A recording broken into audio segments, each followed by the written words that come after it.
Hi guys, welcome to this last set of lessons in the Stevie Ray Vaughan study, and what we're going to be looking at is this kind of Texas flood style blues. So the slow 12 bar and how Stevie Ray Vaughan approaches his lead playing over the top. And it's going to be a great example of using the major and minor pentatonics together.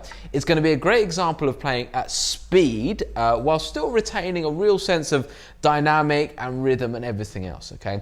And when it comes to dynamics, this is an especially cool solo because we're really going to look into how Stevie Ray Vaughan takes, you know, the same licks but just makes them really, really cool, make them really sing. We're going to take things right down and then bring it right up, and the effect of that is huge, and it's a huge part of his playing. So what we're going to do is we're going to start by looking at the first two licks today, which basically is the intro, okay? So it starts like this.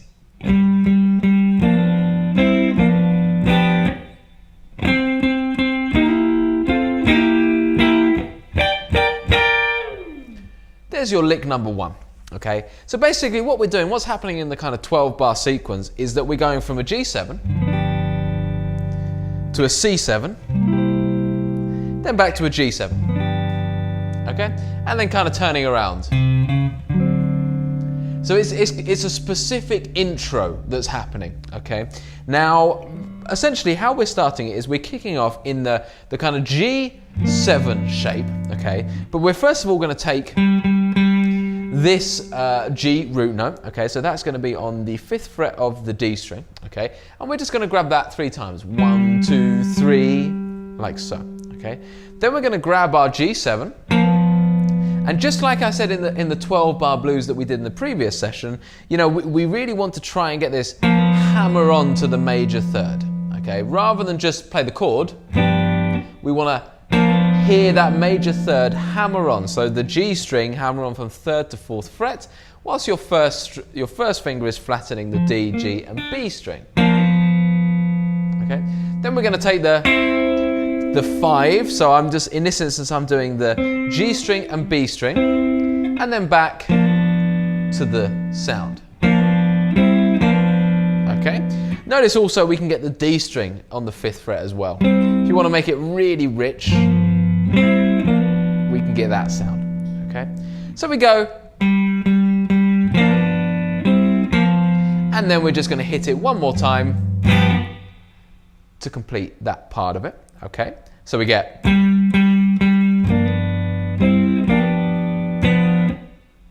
okay, then we're going to basically move up to the C7, exactly the same lick but now on C7, so up on the 8th fret, and the first bit of course is the C on the 10th fret of the D string, so we go,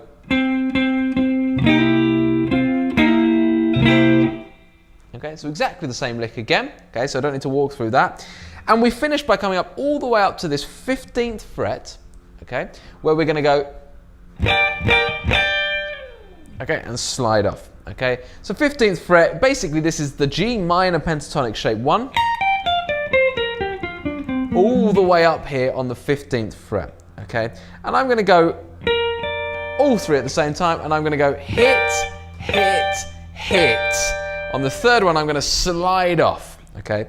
And notice these aren't just normal like funky hits, these are raked through.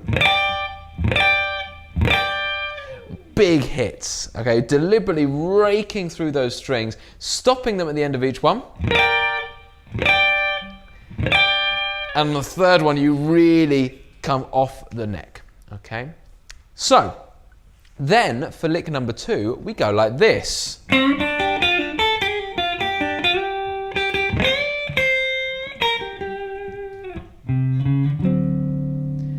So, let me just take you through this lick. So we're now coming down to the scale aspect of this, and we're learning the G minor pentatonic shape 1. Okay? We're combining that with the G major shape 2, just like we would do in any good blues lead.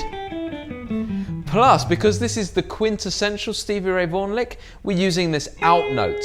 So if you'd have done the first solo, you'll have known that in the pentatonic shape 1, if you tackle this note here, okay, so the one just after the root, this is an out note. And all that really means is that it's a note that doesn't fit into the scale, but you can use it as long as you quickly resolve to a note that does. Okay, so go back to the first solo to see that in a little bit more detail, but that's basically how it works. Okay, so this lick, okay, basically we're going to start by bending up a semitone or a full tone, depending on what you really prefer the sound of. To be honest, you just take the 5th fret of the G string, we're going to bend it up and then do 3, 3, pull off from 6 to 3 on the B string. Then you're going to grab the major note, that's the 5th fret, remember that's from pentatonic shape 2 in major, so try and visualize that. And then you're going to hammer on and off from this out note, okay, like so.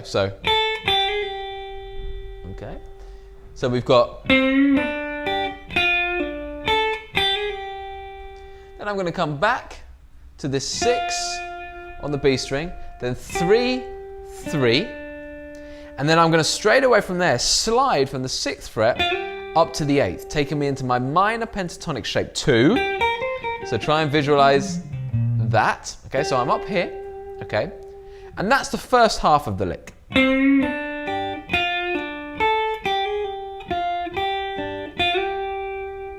Okay, then the second half of the lick is I'm going to take that note again, but this time with my 2nd finger. I'm going to grab it twice, and then I'm going to jump to the 8th fret of the E string this time, bend it up a full tone. So really get up there, then bring it down. Here's some vibrato on it. So we got. Then I'm going to grab the 6th fret, give it a little quarter bend, and then back to the root note, which you're going to play twice. Okay? Okay, before finally coming down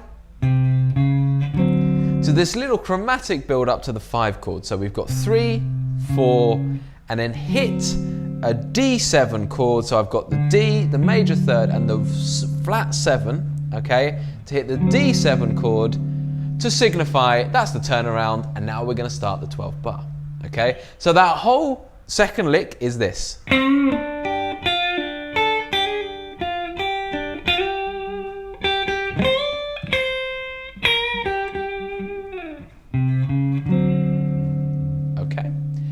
So, one little point to kind of add to that is that at some point within that, when I get to this slide across here, what I'm doing is, if I put the tube screamer on to give you a kind of clearer idea of this, is I'm taking that and then I'm going to literally flick the pickup selector to the back pickup, so the bridge pickup, to get a bit more aggression for my second half of the lick.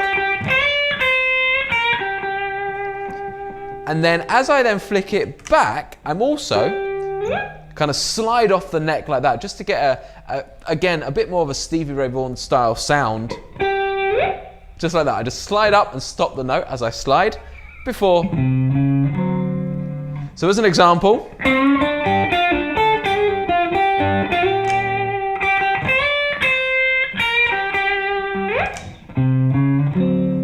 that's basically what I'm doing, and all of it really helps to get, you know, the Stevie Ray sound. So there's your first licks.